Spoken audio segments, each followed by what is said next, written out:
आप सभी को मेरा नमस्कार। देवांश हिंदी क्लासेज में आपका हार्दिक अभिनंदन है।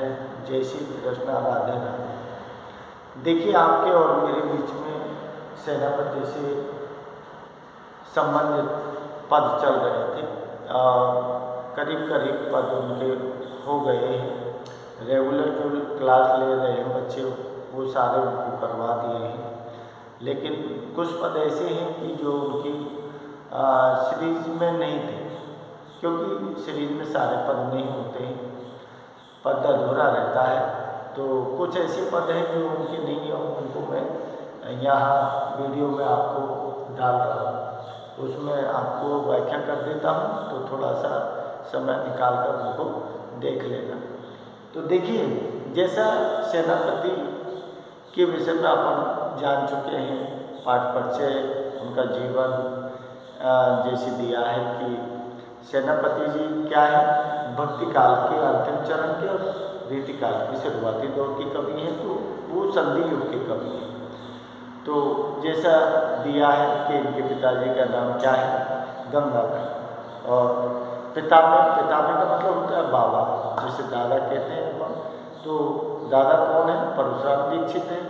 गुरु का नाम इनका जो दिया है वो हीरामणि दीक्षित दिया है, और जो इनके द्वारा रचित है क्या, कवित्र रत्नाकर और काव्यकल्प, ये इनकी काव्य रचना है।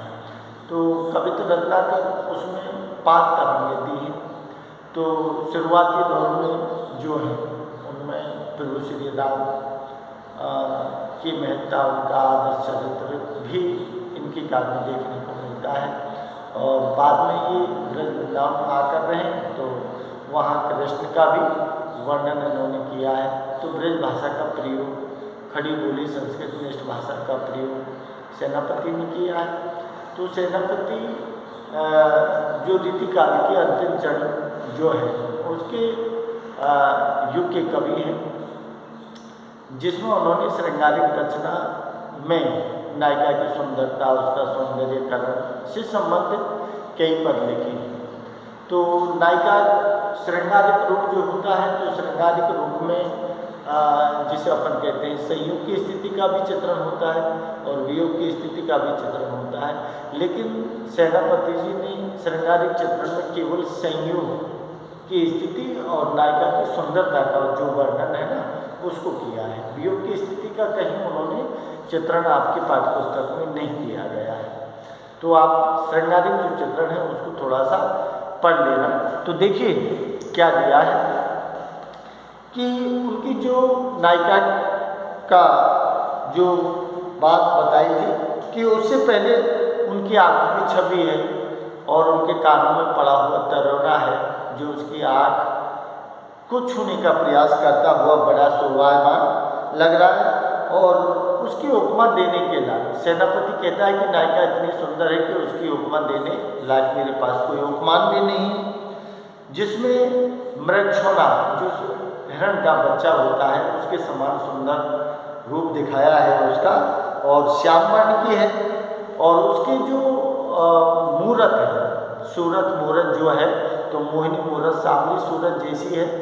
तो वो क्या है, टोना करने वाली है, वशीकरण जिसे कहते हैं, बस में करने वाला जादू सा सम्मोहन है नायिका की सुंदरता में। ये चीज़ इससे पहले वाले पद में पड़ी थी।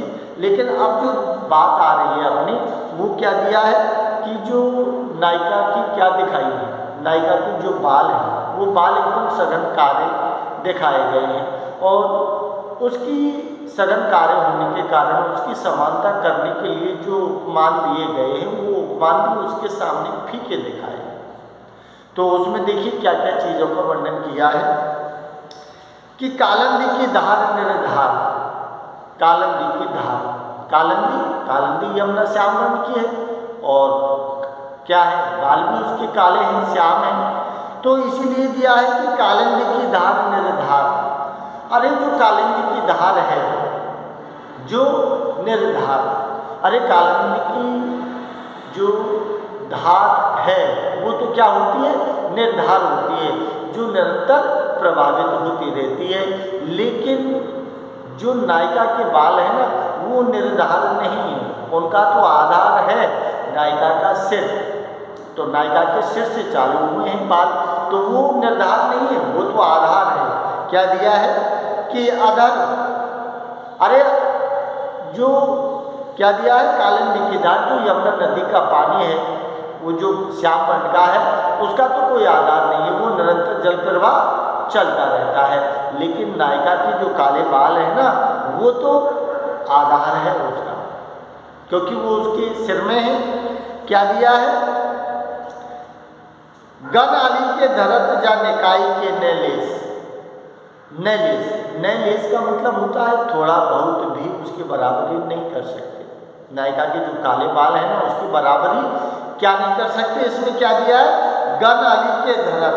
गण आली, गण आली का मतलब जो बिल्कुल काला स्याह भौरा होता है, अली शब्द दिया है इसमें। अली के धरत निकाय, निकाय का मतलब है स्वच्छ साफ, निकाय या फिर अच्छाई, जिसे अपन कहते हैं स्वच्छता हो, साफ हो, अच्छा हो। तो अली के धरत या निकाय के नैलेस कि जो श्याम वर्ण का या फिर जिसे अपन भौरा कहते हैं, जो काला श्याम होता है ना, वो भी जा निकाय के नैलेस। नैलेस का मतलब है कि थोड़ा बहुत मात्र भी उसकी बालों के रंग के बराबरी नहीं कर सकता। न तो कालिंदी की धार कर सकती है, और न भौरा है जो काले रंग का है, वो भी उसके सामने फीके दिखाए हैं। क्या दिया है, जीते आई राज, जीते आई राज। अरे जो नायिका के बाल है ना, उसने अहिराज, अहिराज का मतलब होता है नागराज, अहि, अहि बोलते हैं सर्प को। अरे जो सर्प काला होता है ना, राज, जो अहिराज है, जो नागों का राजा है ना, उस नागों के राजा को भी जीत लिया है। किसके कारण, बालों की अत्यधिक सुंदरता काली मां के कारण। तो जीते अहिराज, क्या अहिराज को भी जीत लिया है। खंडी डारे शिखंडी, खंडी डारे शिखंडी। अब ये खंडी डारे शिखंडी का मतलब है मोर, और मोर की जो पंख है, अरे वो अत्यधिक सुंदर होते हैं।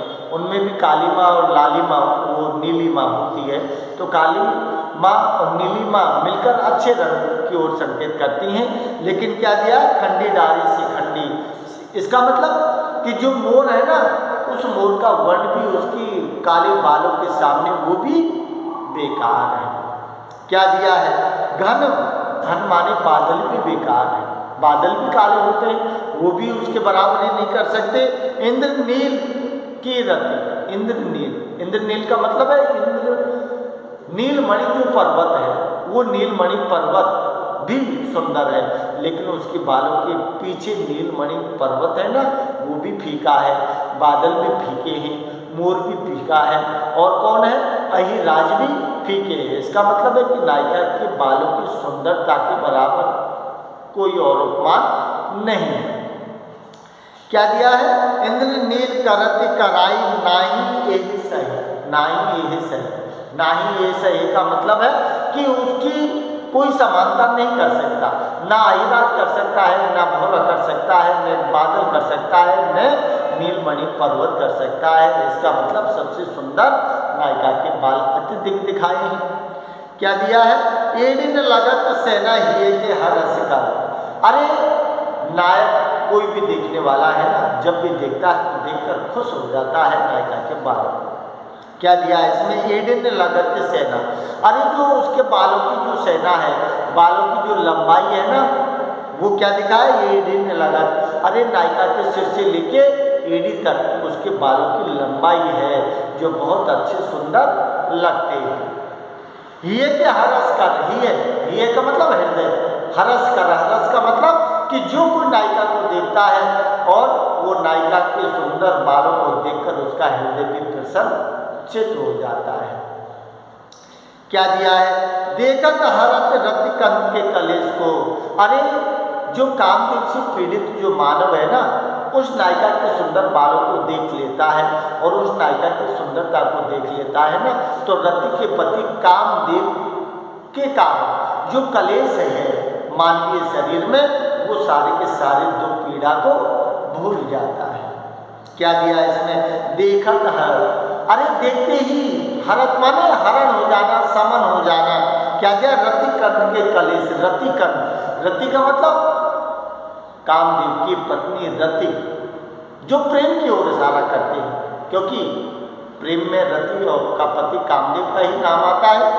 तो रतिकंद के कलेश, रतिकंद का मतलब है कि रति के पति कामदेव के कारण जो शरीर में प्रेम की पीड़ा होती है, जो दुख होता है ना, जब वो नायिका, ऐसा व्यक्ति कोई नायिका की सुंदरता को देख ले तो वो नायिका की सुंदरता को देखकर सारे रति के पति कंद जो स्वामी है ना, उसके कामदेव के कारण जो दुख है, वो पीड़ा सब शांत हो जाती है। क्या दिए हैं, चिकने सघन। अरे सघन का मतलब है बहुत ज़्यादा घने भी हैं, चिकने भी हैं, समझ लो आप। अरे नायिका के पास कुछ साधन होंगे जिनका वो उपयोग करती होगी, तो चिकने भी हैं, सघन भी हैं। तो चिकने सघन अंधियारे, और अंधियारे का मतलब है काले स्याह, काले स्याह हैं। और क्या दिया है, ते अधिक काले, और काले स्याह हैं और अत्यधिक काले भी हैं। क्या दिया है, लसत लछारे। लसत, लसत माने हैं सुंदर दिखाई देना या शोभायमान दिखाई देना, अच्छे लगते हैं। लछारे, लछारे का मतलब है लच्छेदार बाल है नायिका कि लच्छेदार बाल हैं उनके। सटकारे, सटकारे का मतलब है चिकने।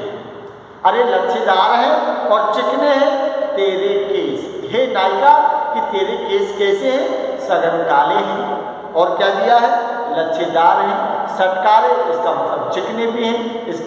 इसका मतलब है कि नायिका के बाल अत्यधिक सुंदर काले हैं। तो उस सुंदर बालों के सामने जितने उपमान दिए हैं वो सारे के सारे फीके दिखाए हैं सेनापति ने। और सर्वश्रेष्ठ क्या दिखाया है, नायिका के काल, जो बाल दिए हैं, सॉरी बाल दिए हैं, बालक को अत्यधिक काला दिखाया है। तो इस तरह से उनकी श्रृंगारिक रूप सौंदर्य छवि का वर्णन किया है। ठीक है।